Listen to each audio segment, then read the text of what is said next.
ناظرین، دنیا کے 7 عجوبوں میں سے جس کو ایک عجوبہ کہا جاتا ہے احرام مصر، یہاں ہم کیوں آئے؟ یقیناً یہاں دنیا تو ان عجوبوں کو دیکھنے آتی ہے۔ میں نے چونکہ جب ملفوظات اعلیٰ حضرت میں یہ پڑھا تھا کہ یہ حضرت آدم علیہ السلام سے بھی پہلے کی تعمیرات ہیں اور اس میں فرعون کے باقاعدہ مقبرے بنائے جاتے ہیں، تو یہ کہ عبرت کا مقام ہوا، اللہ کی شان بیان کرنی تھی، اور پھر جو لوگوں کی غلط فہمیاں اس کے بارے میں اس کو بھی ہم نے سوچا کہ بتائیں لوگوں کو۔ اور یقیناً دنیا میں اس طرح کی چیزیں بہت کچھ سکھاتی ہیں کہ اللہ تعالیٰ کی شان کیا ہے۔ جنات ایک مخلوق ہیں، کئی لوگ جنات کا بھی انکار کرتے ہیں، جنات حق ہیں اور انسان سے پہلے زمین پر آباد تھے۔ دیکھیں نا، حضرت آدم علیہ السلام کو جب سجدہ کروایا گیا تو اس وقت بھی تو ابلیس موجود تھا نا، جن تھا جس کو بھی سجدے کا حکم ملا اور اس نے سجدہ نہیں کیا۔ تو بہرحال سچی بات ہے کہ ایسی جگہ نہیں ہے جہاں آنا چاہیے، پرسنلی میں یہ فیل کرتا ہوں۔ ویڈیو میں دیکھ لیا کافی ہے، جانا ہے تو مکہ مدینے جائیں، جانا ہے تو یہاں یقیناً مصر میں بڑے بڑے اولیاء کرام کے بزرگوں کے مزار ہیں، وہاں جانا چاہیے۔ لیکن اگر واقعی عبرت کا ذہن ہے اور ایسے وقت میں آئے کہ جب بد نگاہی نہ ہو، کیونکہ یہاں بہت کراؤڈ ہوتا ہے، ہم نے بھی آج ایسا وقت چوز کیا کہ یہاں کم سے کم لوگ ہوں تاکہ ہم مدنی چینل کے لیے اس کو ریکارڈ کر سکیں۔ اللہ پاک ہم سب کو اپنی آخرت کی تیاری کی توفیق عطا فرمائے۔ البتہ ان پتھروں کو بھی اپنے ایمان کا گواہ کر لیتے ہیں، ہزاروں سال پرانے پتھر ہیں، ہماری انسان کی تخلیق سے پرانے پتھر ہیں، تو آئیے ان کو گواہ کرتے ہیں۔ لا الہ الا اللہ محمد الرسول اللہ صلی اللہ تعالیٰ علیہ وسلم۔ یاد رہے، جنات مسلمان بھی ہوتے ہیں، سورہ جن قرآن میں موجود ہے، اور نبی پاک علیہ السلام کے ہاتھوں جنات نے اسلام قبول کیا، یہ واقعات بھی احادیث میں موجود ہیں۔ صلو علی الحبیب صلی اللہ تعالیٰ علی محمد صلی اللہ علیہ وسلم۔ اے مقامات عبرت، احرام مصر پر جب ہم آئے تھے تو یہاں گھوڑے اور اونٹ بھی موجود تھے، اور گھوڑے اور اونٹ دیکھ کر پرانے وقتوں کی یاد تازہ ہو گئی۔ ویسے بھی یہاں آ کر بندے کو لگتا ہے کہ ہزاروں سال پہلے کے زمانے میں آ گیا ہے، مگر جب یہاں گھوڑے اور اونٹ دیکھے تو سنت کی نیت سے ہم نے بھی گھوڑے کی سواری کی، تاکہ دیکھیں کہ گھوڑا جو ہے یا اونٹ جو ہے وہ اتنا کمفرٹیبل ہے جتنا ہم گاڑیوں میں بیٹھتے ہیں، لیکن واقعی احساس ہوا کہ اللہ نے ہمارے لیے اب کے دور میں کتنی آسانی کر دی ہے۔ اے مقامات عبرت،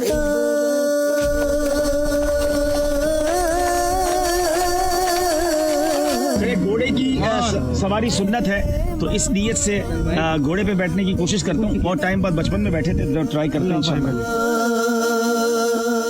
اے مقامات عبرت، مجھے مولا علی رحمۃ اللہ کریم کا کرامت یاد آ گئی کہ آپ ایک رکاب میں پیر ڈالتے تھے اور دوسرے رکاب میں پیر ڈالنے سے پہلے ہی پورے قرآن کی تلاوت کرتے تھے۔ کیسے مشکل تھا، یہ ان کی کرامت تھی، لیکن سنت کی نیت کر لیتے ہیں۔ مثلا آج مصر میں سنت کی نیت سے تھوڑی بہت سے بڑی کر لیتے ہیں۔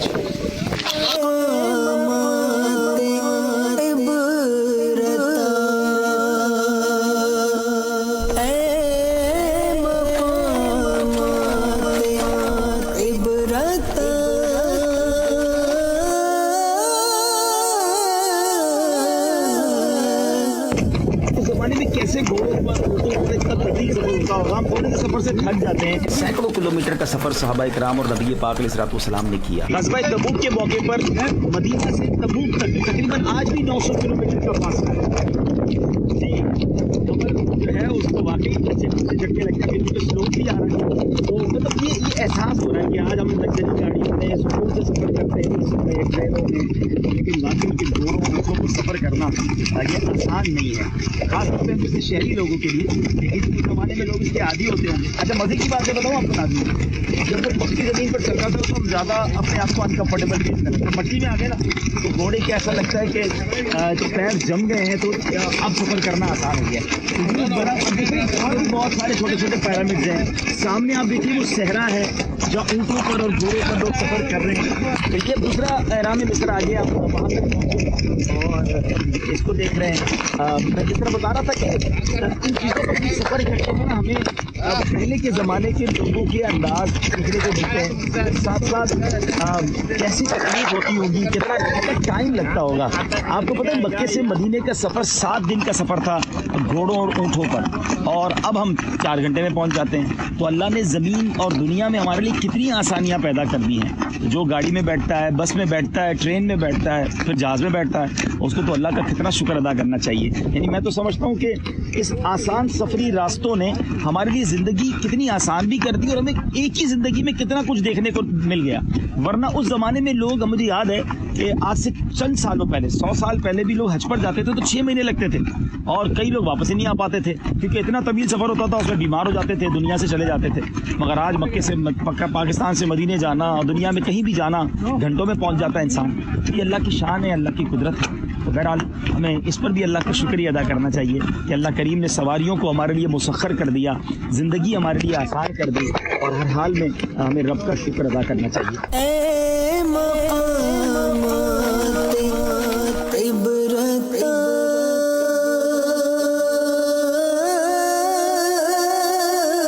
ہوئے نامور بے نشاں کیسے کیسے, زمیں کھا گئی نوجوان کیسے کیسے.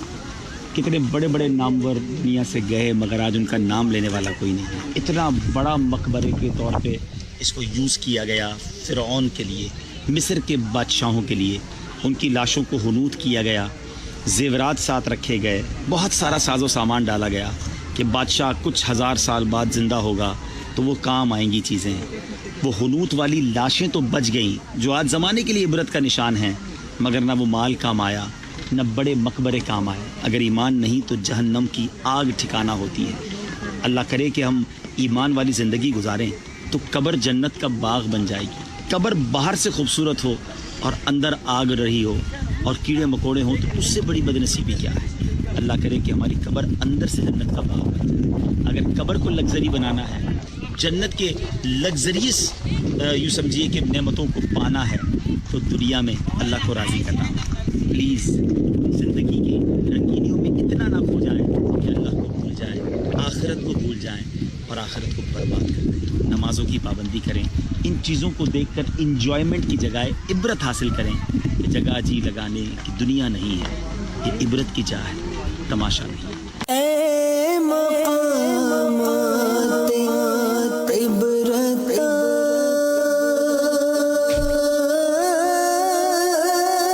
ہزاروں سال پرانی تعمیر میں ہم جا رہے ہیں. اے مقامات عبرت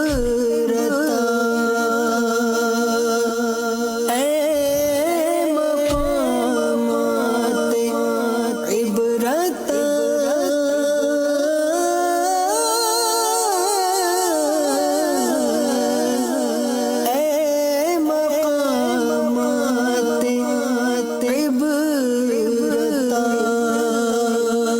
اے مقامات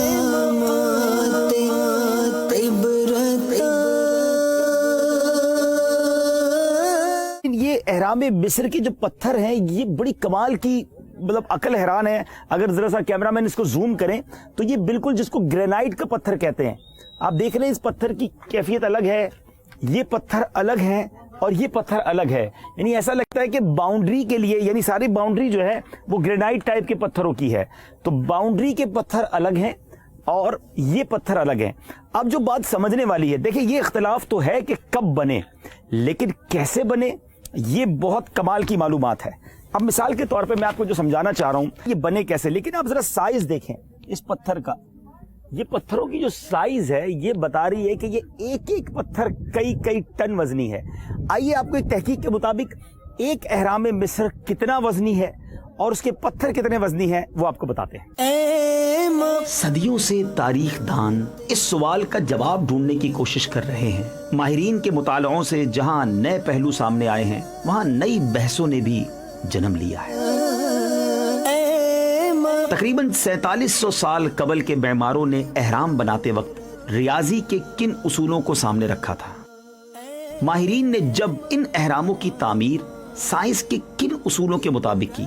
آئیے ان احراموں کی گئی تحقیق پر ایک نظر ڈالتے ہیں. سب سے بڑے احرام کی اونچائی تعمیر کے وقت 481 فٹ تھی, 481 فٹ تھی. اس احرام کو 43 صدیوں تک کرۂ ارض کی سب سے اونچی عمارت ہونے کا اعزاز حاصل رہا. سب سے بڑے احرام کی بنیاد مربع شکل کی ہے جس کے ہر جانب کی لمبائی 751 فٹ ہے. ماہرین کو اس بات پر انتہائی تعجب ہے کہ اس عہد میں جب نہ تو سائنسی آلات تھے اور نہ ہی علوم و فنون نے اتنی ترقی کی تھی، قدیم مصریوں نے کس طرح ان اہراموں کی پیمائش میں معمولی فرق بھی نہیں رکھا۔ جیسے جیسے عمارت بلند ہوتی ہے اس کی چوڑائی ایک ترتیب کے ساتھ کم ہوتی چلی جاتی ہے اور 481 فٹ کی بلندی پر پہنچ کر عمارت کے چاروں کونے ایک نقطے پر مرکوز ہو جاتے ہیں۔ بلندی سے پیندے تک، from the top till the and, یہ عمارت ہر جانب سے 51 درجے کا زاویہ بناتی ہے، اینگل بناتی ہے۔ عمارت کا ہر کونا قطب نما کے چاروں اطراف، شمال جنوب اور مشرق و مغرب پر پوری طرح یکساں ایگزیکٹلی مکمل ہوتا ہے۔ مقبرے کی تعمیر پر تقریباً 20 لاکھ پتھروں کے بلاک استعمال ہوئے۔ پتھر کے ہر بلاک کا وزن 2 ٹن سے زیادہ ہے۔ آپ دیکھیں، احرام کے اطراف میں اتنے پتھر موجود ہیں کہ ماہرین کا اندازہ ہے کہ ان پتھروں سے احرام کے اطراف 10 فٹ اونچی 4 دیواری بنائی جا سکتی ہے۔ ایک تحقیق کے مطابق ایک احرام کا وزن تقریباً 65 لاکھ ٹن ہے۔ جی ہاں، 6.5 ملین ٹنز۔ اللہ کی شان ہے، یہ کیسے تعمیر ہوا، آئیے مزید آپ کو آگے بتاتے ہیں۔ اچھا، ایک اور بات سمجھنے والی ہے کہ پیرامڈ کا وزن ہم نے سنا، یہ جو تکون بنا اس کی ڈائمنشنز کیا ہیں، یہ کس طرح بنا، اس کی وڈتھ کتنی ہے، لینتھ کتنی ہے، کیونکہ یہ اتنا اونچا تکونی عمارت دنیا میں کوئی اور نہیں۔ ذرا غور کیجئے ناظرین، حضرت آدم علیہ السلام سے بھی تقریباً 7000 سال پہلے یہ اگر عمارت بنی ہے تو ذرا یہ سوچئے کس قدر اس کے اندر، یوں سمجھیے کہ جس کو کہیں کہ موسمی اثرات آئے ہوں گے۔ یہ اوپن ہے نا، اوپر کوئی سایہ تو نہیں ہے، شدید دھوپ بھی مصر میں پڑتی ہے، شاندار بارش بھی پڑتی ہے، کتنی موسموں کو اس نے جھیلا ہے، مگر یہ عمارت اپنی جگہ کھڑی ہے۔ ہم نے دنیا میں 400 500 700 سال پرانی عمارتیں دیکھی ہیں جو گر جاتی ہیں، وہ کھڑی نہیں رہ پاتی۔ بہت مشکل سے آپ کو دنیا میں 1000 2000 سال والی عمارت کوئی کھڑی نظر آئے گی، مگر یہ آلموسٹ 14000 سال پہلے عمارت بنی ہے۔ ایسا کیا ہے اس میں، یہ واقعی آج بھی ایک عجوبہ ہے۔ اے مقامات عبرت،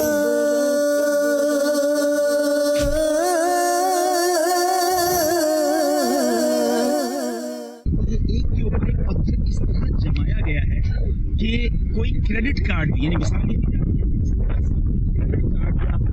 چھوٹا سا کاغذ بھی دونوں کے بیچ میں نہیں جا سکتا۔ اس زمانے میں تو سیمنٹ نہیں تھی، اس زمانے میں سریا تو نہیں تھا، کوئی مشین تو تھی نہیں جس نے اس کو پریس کیا ہوگا۔ ایک کے اوپر ایک پتھر اس طرح رکھا گیا ہے کہ بالکل ایگزیکٹلی تکونی کی عمارت ایک نہیں ہے، 3 عمارتیں، ایک بڑا احرام مصر ہے اور مزید اس کی چھوٹی عمارتیں بھی ہیں۔ اور بتایا یہ جاتا ہے کہ یہ جو فرعون ہوتے تھے، اس زمانے کے بادشاہ ہوتے تھے، ان کے لیے قبریں بنائی گئی تھی، ان کی آخری جس کو کہیں آرام گاہ تو مسلمان کی ہوتی ہے، ایمان والوں کی ہوتی ہے۔ بہرحال یہ ان کا لاسٹ یہ سمجھے کہ ڈیسٹینیشن تھا۔ اور یہ بھی بتایا جاتا ہے کہ وہ ان کے ساتھ چند چیزوں کو دفنا دیتے تھے۔ پہلے تو فرعون کی لاش کو غنود کیا جاتا تھا، جس کو آپ کہتے ہیں کہ کیمیکل لگا کر، تاکہ وہ بعد میں بھی اس کی لاش باقی رہے اور عبرت کا نشانی بنے وہ لوگ۔ لیکن اس میں سامان، سونا چاندی زیورات بھی رکھ دیتے کہ وہ پھر بعد میں زندہ ہوگا تو اس کو وہ چیزیں کام آئیں گی۔ ان کا مائنڈ سیٹ یہ تھا۔ لیکن یقیناً مسلمان کا ایمان یہی ہے کہ ہم سب کو موت کے بعد زندہ ہونا ہے، مگر وہ صبح قیامت۔ اعلیٰ حضرت نے اس کے بارے میں جو تحقیق کی ہے وہ بڑی یونیک ہے، بڑی نرالی تحقیق ہے، اور آپ فرماتے ہیں کہ یہ جنات نے تعمیر کی ہے۔ اور سمجھ بھی یہی آتا ہے کہ کیسے ممکن ہے کہ اتنی اونچائی تک ایک انسان بغیر کسی مشین کے، یعنی بتایا جاتا ہے کہ یہ پتھر اسوان شہر میں پائے جاتے ہیں، جو کہ یہاں سے تقریباً 600 میل دور ہے، بہت دور جگہ ہے یہ۔ اس علاقے کو اکسر بھی کہا جاتا ہے اور اسوان بھی کہا جاتا ہے۔ اچھا، ایک اور تحقیق یہ ہے، یا ایک اور بات یہ بتائی جاتی ہے کہ اس زمانے میں اتنے بڑے پتھر، کیونکہ اگر کئی ٹن وزنی پتھر ہے تو جانور بھی نہیں اٹھا سکتا، ٹرین تو تھی نہیں، ٹرک تو تھے نہیں، تو بتایا جاتا ہے کہ پانی کی نہریں کھودی گئی اور کشتیوں کے ذریعے یہ پتھر لائے گئے۔ یعنی یہ واقعی ایک جس کو کہتے ہیں نا کہ عقل حیران ہو جاتی ہے۔ لیکن سیدی اعلیٰ حضرت نے جو فرمایا کہ یہ حضرت آدم علیہ السلام سے بھی پہلے جنات نے ان احرام کی تعمیر کی، اور آج ذرا غور کریں، کئی ہزار سال گزرنے کے بعد بھی یہ قائم ہے۔ اے مقامات عبرت، صلو علی الحبیب صلی اللہ تعالی علی محمد صلی اللہ علیہ وسلم۔ احرام مصر وہ جگہ جس کو آج دنیا بھی دنیا کے عجوبوں میں ایک چیز مانتی ہے، اس کی اصل حقیقت کیا ہے، یہ کب تعمیر ہوئے، کیسے تعمیر ہوئے اور آج بھی کیسے باقی ہیں؟ عقل سائنسدان آج بھی حیران ہیں، بڑے بڑے فلاسفر تحقیق کر رہے ہیں، ہزاروں سال گزر گئے مگر اس کی تحقیق کمپلیٹ نہیں ہوئی۔ آئیے آپ کو میں کچھ ایسی بات بتانا چاہتا ہوں کہ اب تک سائنسدان تو وہاں تک نہیں پہنچے ہیں، مگر ایسا لگتا ہے کہ بعد میں جا کر سائنس نے بھی وہیں پہنچنا ہے، کیونکہ امام اہل سنت مولانا شاہ امام احمد رضا خان علیہ رحمت الرحمان کی تحقیق یہ ہے کہ اہرام مصر یہ فرعون کے زمانے میں نہیں، یہ حضرت آدم علیہ السلام کے بعد نہیں، بلکہ حضرت آدم علیہ السلام سے بھی ہزاروں سال پہلے کی تعمیر ہے۔ پھر تعمیر کس نے کی جب انسانی دنیا میں نہیں تھے؟ جناب ماننا یہ ہے ہمارے بزرگوں کا کہ اس کی تعمیر انسانوں نے نہیں بلکہ جنات نے کی ہے۔ سبحان اللہ۔ اور اس کے بارے میں یہ بھی آتا ہے، دیکھیں تھوڑا سا یاد کیجئے کہ حضرت آدم علیہ السلام کو جب فرشتوں کو سجدہ کرنے کا حکم دیا گیا تھا، جنات اس وقت بھی موجود تھے، کیونکہ ابلیس بھی تو جن تھا نا، تو جنات موجود تھے۔ اعلیٰ حضرت امام اہل سنت فرماتے ہیں کہ انسانوں کی دنیا میں زمین پر آنے سے پہلے 60,000 سال جنات اس دنیا میں رہے ہیں۔ اللہ اکبر، یہ ایک شاندار حقیقت ہے۔ یہ بھی یاد رہے کہ حضرت آدم علیہ السلام کو اس دنیا میں آئے ہوئے کتنا وقت ہوا، تو ایک تحقیق کے مطابق اپروکسیمیٹلی کم و بیش 7,000 کے سال کے قریب ٹائم ہوا ہے، اور تقریباً 5,500 سال اس سے پہلے اہرام مصر کی تعمیرات ہوئی اور وہ جنات نے کی ہیں۔ اب آتے ہیں اعلیٰ حضرت نے یہ بات کیوں کی اور کیسے کی۔ مولا کائنات مولا علی شیر خدا کرم اللہ تعالی وجہ الکریم انہی عمارتوں کے بارے میں فرمایا کرتے، بنی الحرمان النصر فی سرطان، یعنی یہ دونوں عمارتیں اس وقت بنائی گئیں جب ستارہ نصر برج سرطان کی تحویل میں تھا۔ اب یہ تھوڑی مشکل بحث ہے، یہ ستاروں کا علم ہے، اور اس کے بارے میں علماء لکھتے ہیں کہ نصر 2 ستارے ہیں، نصر واقع اور نصر طائر، اور جب مطلق کہا جاتا ہے نصر تو اسے نصر واقع مراد ہوتا ہے۔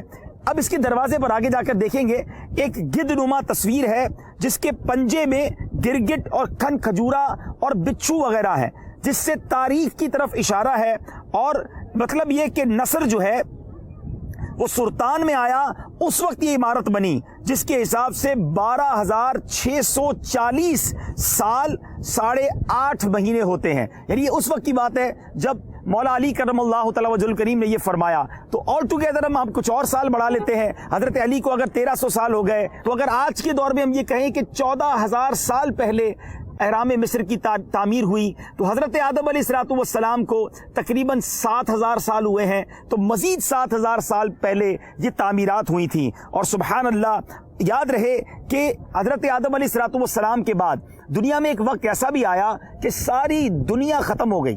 جی ہاں، ایک وقت ایسا آیا کہ پوری دنیا طوفان میں ڈوب گئی تھی، جب حضرت نوح علیہ السلام کے دور میں طوفان آیا۔ حضرت نوح علیہ السلام کے ساتھ 80 افراد تھے، کچھ جانوروں کے جوڑے تھے، اور روایتوں میں یہ بھی آتا ہے کہ اس کشتی میں حضرت آدم علیہ السلام کا تابوت بھی تھا، اور جب دنیا میں اس کشتی نے چکر لگایا ساری عمارتیں ختم، ساری چیزیں ڈوب گئیں، مگر اس وقت بھی یہ 2 مینارے جس کو مصر کے مینارے کہا جاتا ہے یہ باقی بچ گئے تھے۔ اس کا مطلب یہ ہوا یہ اس سے بھی پہلے کی تعمیر ہے۔ بہرحال اللہ بہتر جانتا ہے کہ یہ کیا ہے، مگر آئیے جنات کے بارے میں قرآن میں رب نے کیا فرمایا، کچھ آیتیں اور اس کا ترجمہ سنتے ہیں۔ یاد رہے ناظرین، جنات حق ہیں، یہ ہمارے سے پہلے اس دنیا میں تھے اور اب بھی ہمارے درمیان ہیں، لیکن اس میں بھی مسلمان جنات ہوتے ہیں، اس میں بھی غیر مسلم جنات بھی ہوتے ہیں، شریر جنات بھی ہوتے ہیں، نیک جنات بھی ہوتے ہیں۔ جنات کے